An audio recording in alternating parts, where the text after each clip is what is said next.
Basically, it's been dangerous from start off. It's you could say a missing person life is not an easy one.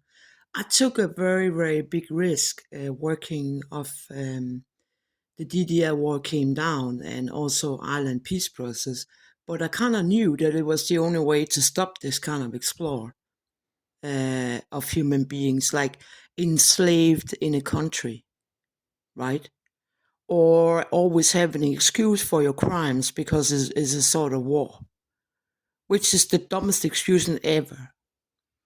So when I was young, I was very determined to do something about these things, and I did, and I won. So if you kind of understand that I was always at risk, I was always explored. But beating it back is to do something, right? It's something do something big, or you could do it in art or whatever. So you have to realize the position you're in and then work it from there. You can kind of change your position, right? I was in Ireland and I saw something that was really strange. I had set up a meeting with a member of the U2. I was doing I had a good voice and I was writing text work, and I wanted to know if they needed something. And we met at the Museum of Art in Dublin, and it was very strange because I felt like I was same feeling if you're in your house with some family members or some dear friends, and they walk in on your toilet, and you think like, "Hey, get out." And I had the same feeling about this YouTube member, that it was almost like meeting some familiar person, and it became very embarrassed. And the meeting was like shortened because I think we both had this feeling like, hey, get out of my dressing room kind of thing. We both flushed and we both like, oh no. And I knew that day that I was not going to work with them. That would be impossible. So later that summer 91, I was driven by the people I worked for to a beach. And I was wondering, because it was the first time I was ever with them somewhere. There was one visit to a horse farm, but it was really strange because I never went with them. And I was wondering, the beach was cold because it was like a little rain, and I was wondering, what are we doing here? The kids were with us, and I was wondering that that's not the place to be. It's a beach, and there was a small chili, and they were locking down, and there was rain, and I went off to look at the sea from a hilltop, like a sand top or something. And when I was sitting there, I could see some minor people from far distant, and there were two people walking, and the one had a long jacket, hair and long hair, and I thought it looks familiar. And there was another person behind them with a long jacket on. And then I heard like the one person screaming my name, and Rose of Trelline, and that was the picture that a U2 member and I was looking at the museum. He was calling out, and then it looked like he felt.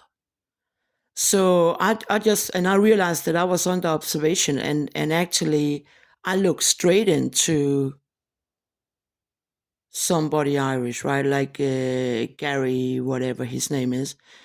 And I went actually into to hospital afterwards. That's how gruesome they are in their own business. And afterward, I never really realized what it could be. We hope the best, of course. But anyway, there has been more story like this. Like now, I worked most of the time in relation U.S. Russia, which is very fine. So I don't really care about Ireland. I think the Irish conflict is a sort of self-hurting, self-proclaimed, romanticized, blah blah blah. I think it's very stupid. as all wars are. Loss of dignity, loss of human rights, no investment, conflicting, scaring people, scaring tourism is stupid.